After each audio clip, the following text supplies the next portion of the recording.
Vamos agora analisar na quarta parte do curso as artes plásticas e a música no período barroco, né? Aqui nós temos do lado esquerdo Johann Sebastian Bach e do lado direito nós temos um quadro de Caravaggio, cheio de jogo de luz e sombras, que a gente chama na pintura de claro escuro, tá certo? Aqui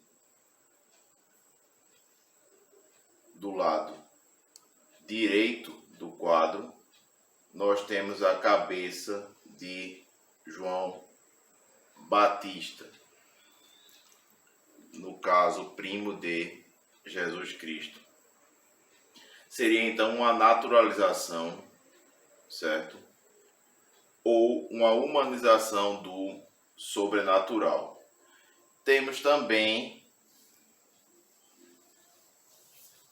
o contraste entre a cor branca e a cor preta, certo? Temos também, além disso, a curvatura do tecido, tá? Se na arte renascentista as retas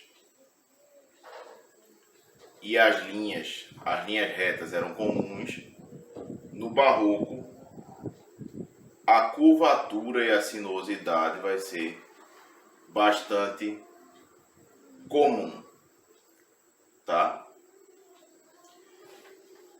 Além da luz e da sombra, nós temos a penumbra.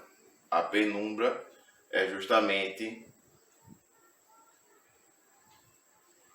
um entretom, uma mistura entre a luz e a sombra. A penumbra significa aquilo que é enigmático. Por quê? Porque aquilo que é enigmático a gente entende em parte, não entende totalmente. Da mesma maneira, quando a luz ela é forte, ela mostra tudo. Salvo se for uma luz de uma intensidade muito grande que faz cegar. Como disse o padre Antônio Vieira, né? E esse exemplo de luz muito forte é quando você olha diretamente para o sol. Então essa luz muito forte faz cegar. Mas a luz com a intensidade que pode ser considerada grande, mas não imensa, nos faz enxergar tudo. Ao passo que a escuridão completa não nos permite enxergar nada. A penumbra, então, é esse meio termo entre a luz e a sombra e simboliza, portanto, aquilo que é enigmático. Porque aquilo que é enigmático a gente pode entender apenas em parte. Nós temos aqui duas pinturas de Caravaggio. Do lado esquerdo, nós temos Baco, com um semblante bastante licencioso, vamos dizer assim, certo? Um semblante até um pouco andrógeno e ao mesmo tempo luxurioso. Baco com um cacho de uvas na mão. Isso vai contrastar. Baco, evidentemente, é o deus do vinho, certo? É Dionísio na Grécia Antiga. E em Roma se chama Baco, inclusive a palavra bacanal. Os bacanais eram festas regadas a muito vinho e festas onde muitas vezes a orgia era praticada, né? Então Baco é o deus da embriaguez e ao mesmo tempo é o deus da luxúria, da orgia, certo? Aqui, evidentemente, Baco pertence ao mundo greco-romano. Do outro lado, contrastando fortemente com Baco, nós temos São Pedro, né? Que, para nós católicos, pelo menos, foi indicado por Cristo para ser o chefe da igreja, né? E o primeiro Papa. São Pedro, portanto, é um dos principais apóstolos do cristianismo. Nós temos aqui Pedro sendo crucificado de cabeça para baixo. Por quê? Porque ele não quis ser crucificado do mesmo modo que Cristo foi crucificado, porque ele se achava menor que Cristo. Então, ele foi capturado e crucificado de cabeça para baixo, justamente por pregar o cristianismo numa época em que havia perseguição a cristãos. Quando ele foi capturado, a morte mais comum na época, né, no caso, isso não é nem uma morte, é um assassinato, né? O assassinato mais comum na época era através da crucificação, e ele foi crucificado de cabeça para baixo. Nós temos aqui também a humanização do sobrenatural. Observem que Pedro não tem nenhuma aura de santo, parece aqui um homem completamente comum, tá? E tem um semblante assustado, tá?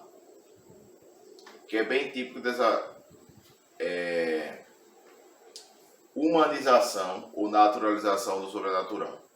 Nós temos também nesse quadro o jogo de luz e sombras, o famoso claro escuro, né? Aqui temos a luz predominando no corpo das personagens do quadro e atrás o fundo negro, certo? Nós temos também cores bastante contrastantes entre si, como o verde e o bege, ou o verde e o vermelho, ou ainda o vermelho e o branco, certo? Esse contraste muito grande entre as cores também é muito típico da arte barroca. E finalmente nós temos uma quantidade muito grande de curvas, tá? Nós vemos aqui a quantidade grande de curvas. Essas curvas todas, elas se opõem às retas e à simetria perfeita buscada pelos artistas do Renascimento. Lembrando que a linha reta, a linha simétrica, ela simboliza o racionalismo. E a curva simboliza aquilo que é paradoxal, não é? Vamos lá. Nós temos aí duas esculturas de Gian Lorenzo Bernini, que é considerado o maior escultor da época barroca. Nós temos o Davi de Bernini, tá? Todo recurvado, que não tem nada a ver com aquele Davi de Michelangelo, que é um Davi retilíneo e gigantesco, né? E temos aqui também um semblante bastante expressivo de Davi, tá? Como eu já falei para vocês, Davi era um homem de estatura pequena. Davi foi um homem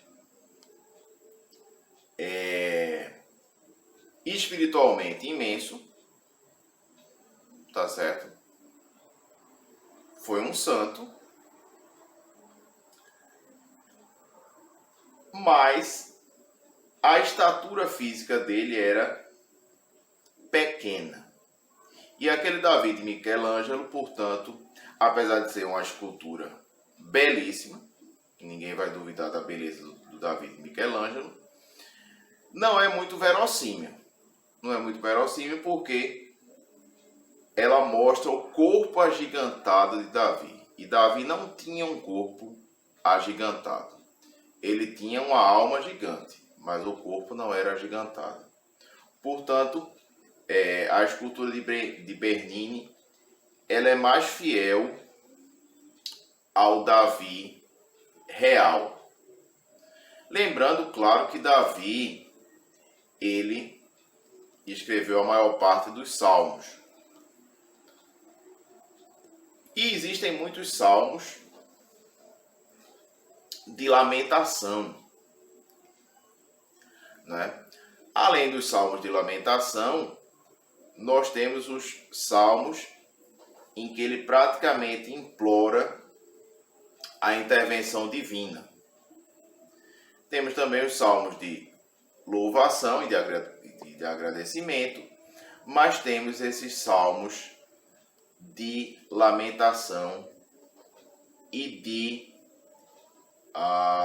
invocação, digamos assim, da presença divina, certo? Então, digamos que o Davi, nesse sentido, ele foi bastante barroco, né? Usando o termo barroco, claro que metaforicamente, porque nós encontramos nos salmos toda uma variedade de sentimentos, desde a alegria à tristeza, desde a preocupação à esperança, certo?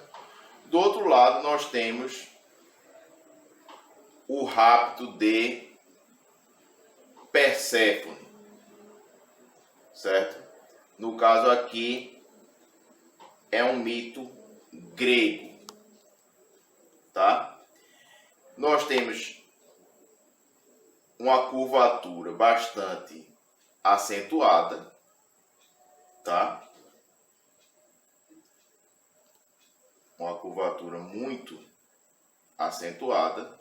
Nós temos toda uma sensualidade também em Perséfone, contrastando com o rosto sério de Davi na luta contra Golias, tá? Então, a curvatura é bastante nítida, existe o elemento da sensualidade e existe o elemento da própria cosmovisão grega. Então, o barroco, o artista barroco, ele tentou unir a visão de mundo greco-latina à visão de mundo cristã. Otto Maria Carpo vai chegar a dizer, inclusive, que o barroco é uma espécie de renascimento cristianizado, né? É uma afirmação bastante complexa. Por quê? digamos que a poesia barroca é uma poesia que lembra, do ponto de vista formal, a poesia renascentista e classicista. Só que a linguagem barroca é uma linguagem sinuosa, é uma linguagem obscura, né? É uma linguagem cheia de ornamentação, ao passo que a linguagem renascentista é uma linguagem límpida e clara que tende mais ao racionalismo, certo? Mas aqui o mais importante é isso, é esse contraste entre o sagrado e o profano, né? Existe toda uma eroticidade aqui em Perséfone, né? Até mesmo no ato em si do rapto, nós temos aí uma simulação de um ato sensual entre o homem e a mulher, né? Quando você lança a luz sobre a escultura de Bernini, também vai aparecer o jogo entre a sombra e a luz. E vai aparecer também a penumbra. Observem também os cabelos de Perséfone, né? Que são cabelos recurvados e cheios de sinuosidade, tá? Aqui o manto também bastante recurvado e cheio de dobras.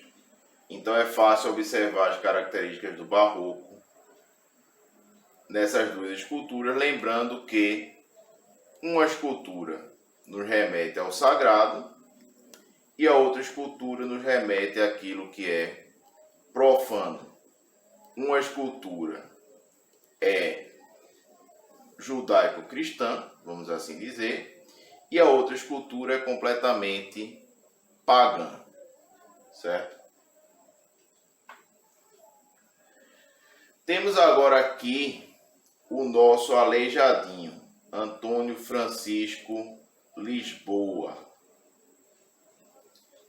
que é um dos maiores escultores do barroco, certo? Nós temos o semblante de Cristo. Observem a curvatura do cabelo, né? Cheio de voltas, um cabelo completamente ondulado, tá? Nós temos também um contraste de cores muito grande.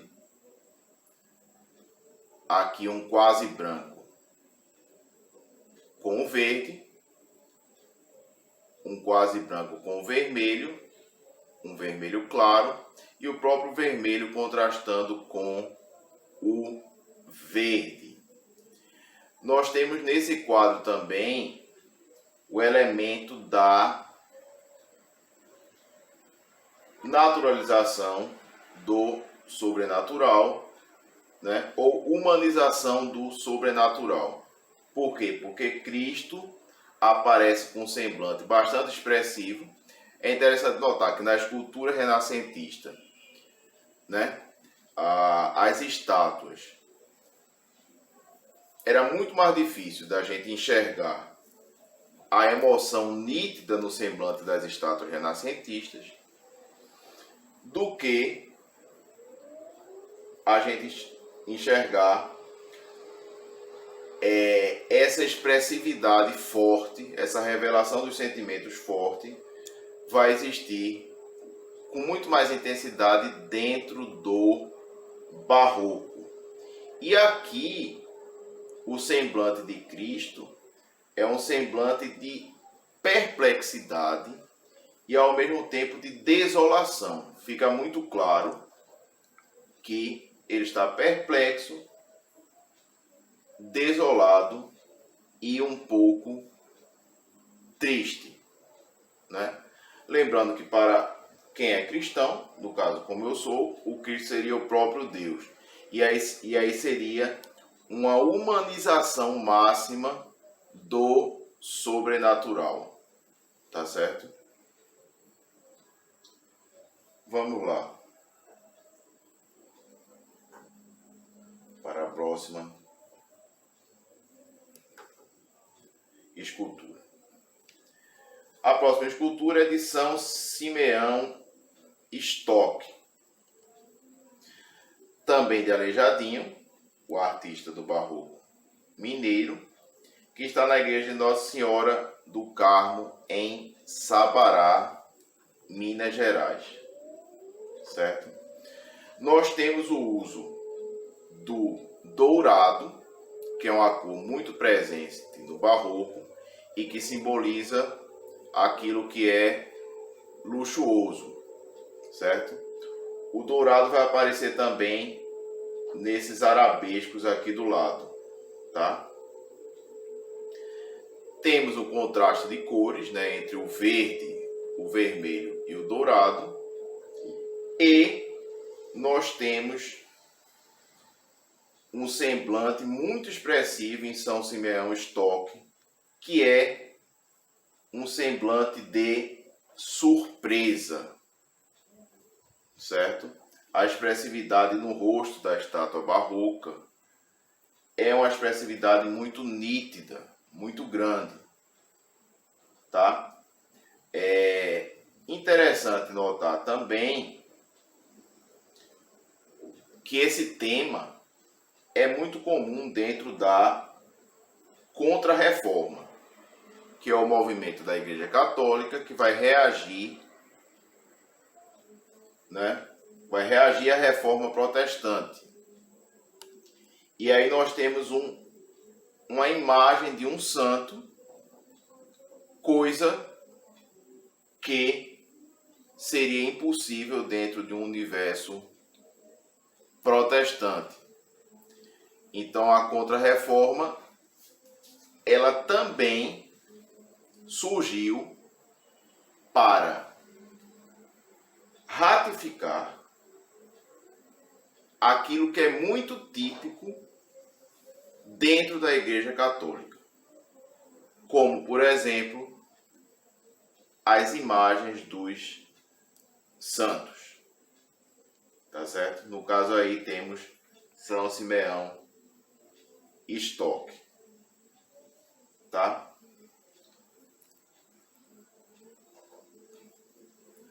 Finalmente, nós temos um altar barroco, que seria o exemplo do barroco na arquitetura, tá? O altar da igreja de Santo Antônio, na cidade de Ouro Branco. Observem o seguinte: nós temos o predomínio do dourado, né? Nós temos uma super ornamentação, uma ornamentação muito grande, né? Uma ornamentação muito intensa, um detalhismo muito intenso. Nós temos o predomínio da curvatura e dessas pequenas voltas, desses vórtices, tá certo?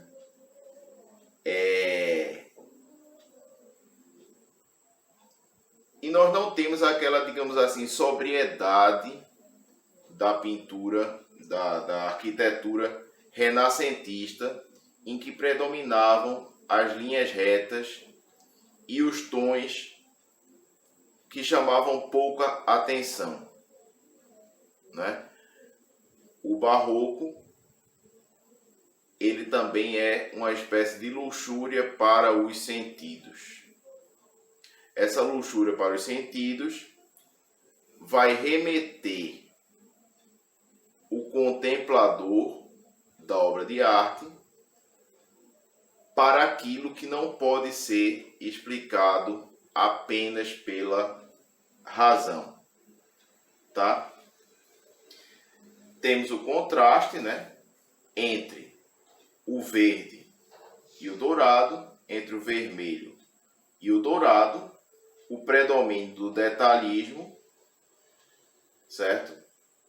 E das sinuosidades. Então, nós vamos analisar na próxima parte a música barroca.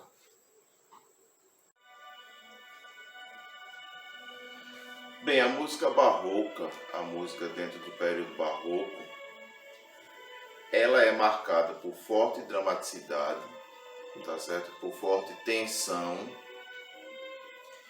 e pelos contrastes também.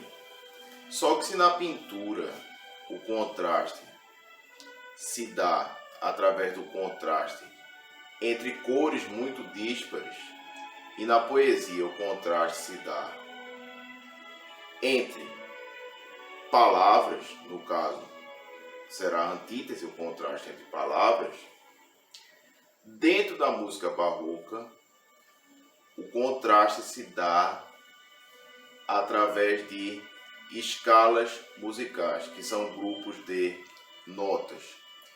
E o contraste também se dá pela multiplicidade de instrumentos que possuem sons muito diferentes entre si. Além da ópera, aparecem na época do barroco outras formas musicais, como o oratório, a suíte, a sonata e o concerto, sempre incorporando uma quantidade muito maior de instrumentos do que no período anterior, no período renascentista, classicista, tá certo? Essa multiplicidade de instrumentos dentro da música barroca, ela equivale à multiplicidade de cores dentro da pintura barroca e equivale à multiplicidade de figuras de linguagem dentro da poesia barroca. Então, instrumentos de corda da família do violino substituíram as violas, e as orquestras, marcadas pela polifonia e pela fusão entre os instrumentos, foram tomando forma, né? O concerto, inclusive, só surge na época do barroco, assim como a ópera, que é um gênero musical e teatral bastante dramático, também só surge dentro da época barroca. Daí o parentesco entre o barroco e o romantismo, já que a ópera vai ser bastante cultivada dentro do período romântico, certo? A música erudita barroca é marcada por forte dramaticidade, como eu disse, é geralmente exuberante, possui ritmos enérgicos e melodias com muitos ornamentos e contrastes. O barroco foi a época de máximo desenvolvimento de instrumentos como o cravo e o órgão. Mas também surgiram várias peças para grupos pequenos de instrumentos, que iam de 3 até 9 instrumentistas.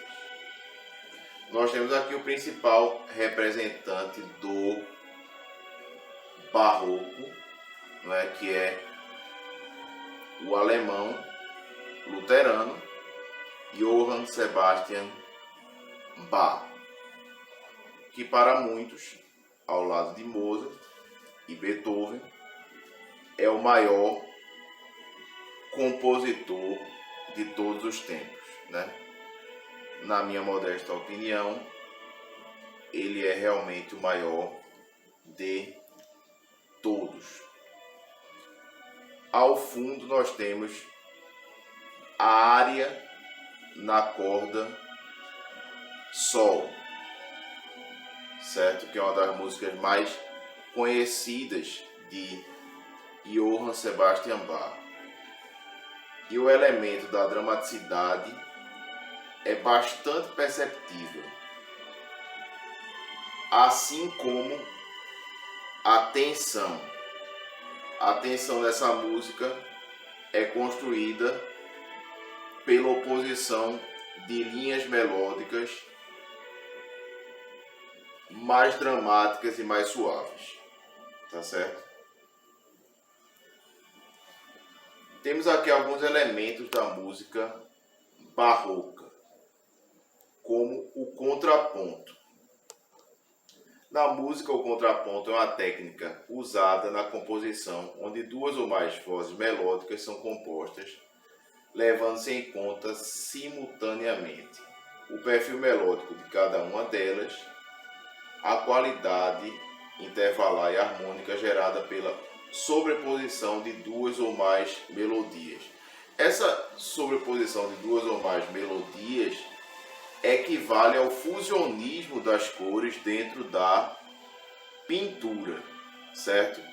E o contraponto, ele equivale mais ou menos à antítese dentro da poesia, em que, por exemplo, a palavra dia é contraponto da palavra noite. A palavra claro é contraponto da palavra escuro. Outra marca característica da música do barroco é a fuga. Em música, é um estilo de composição contrapontista, ou seja, que usa contrapontos, polifônica, utiliza vários instrumentos e escalas musicais diferentes, até contrastantes entre si, e imitativa. A fuga teve origem na música barroca. Na composição musical, o tema principal é repetido por outras vozes que entram sucessivamente e continuam de maneira entrelaçada. Então existe o entrelace das vozes e das melodias, que, como eu falei, equivale na pintura ao fusionismo e também ao contraste muito forte de cores. Esse contraste entre as escalas musicais que existe dentro da música barroca. Outra característica da música barroca é a música tonal. Diz respeito à música que adota o chamado sistema tonal, que se baseia em estruturas funcionais determinadas, gerando um percurso harmônico e melódico com tensões e repousos. Nessa música que a gente está ouvindo ao fundo, Área na corda Sol, certo? Que é uma parte da terceira suíte de Johann Sebastian Bach, nós observamos que o contraste entre as escalas musicais é feito através de tensões e de repousos, né? Existem movimentos mais dramáticos que se sucedem a movimentos mais leves e suaves. Isso cria uma tensão e uma dramaticidade muito grande, certo? E no caso, essa música tonal, por exemplo, é mais complexa do que a música modal, que predominou em épocas anteriores ao barroco. A música modal é mais simples e obedece a critérios pré-moldados, né? Obedece a critérios, digamos assim, que não permitem ao artista ter tanta criatividade, porque se encaixa em várias regras já pré-determinadas, o que vai nos lembrar bastante a poesia renascentista e a poesia do período classicista, né? Em que várias regras são impostas ao artista. Então essa liberdade maior, né? E essa criatividade no uso das melodias, ela só vai surgir com muita força dentro da música barroca, que antecipa a música romântica, né? Tanto pela intensidade sentimental, porque a intensidade sentimental da música barroca é muito maior, muito mais intensa do que a intensidade dramática da música renascentista, como também pela liberdade formal, né, que começa a surgir de uma maneira muito forte dentro do barroco e que vai ganhar grande força, né, grande ímpeto dentro do movimento romântico, que de certa maneira é uma continuação de vários e vários aspectos e preceitos do movimento barroco, né? Ao fundo, lembrando aí a música de Johann Sebastian Bach, Área na corda sol, que é uma parte da suíte número 3. Os principais instrumentos musicais do período barroco. Nós temos o órgão, o cravo e o clavicórdio como instrumentos de tecla. Lembrando que o cravo, por exemplo, o órgão e o clavicórdio são todos parentes do piano, mas o cravo ele é um instrumento de teclas e ao mesmo tempo é um instrumento de cordas. Por quê? Porque as teclas servem para impulsionar as cordas, tá? Os instrumentos de corda dentro do barroco. O alaúde, que é um parente do violão, né? Lembra o violão. O violino, que todos nós conhecemos muito bem, né? A viola, que apesar de ter perdido espaço dentro da música barroca, ainda continua existindo, e o violoncelo. O violoncelo, que é uma espécie de violino com um tamanho muito maior e que possui um som também muito mais grave do que o violino. Surgem também instrumentos de sopro, como o fagote e o oboé, todos eles parentes da flauta, tá certo?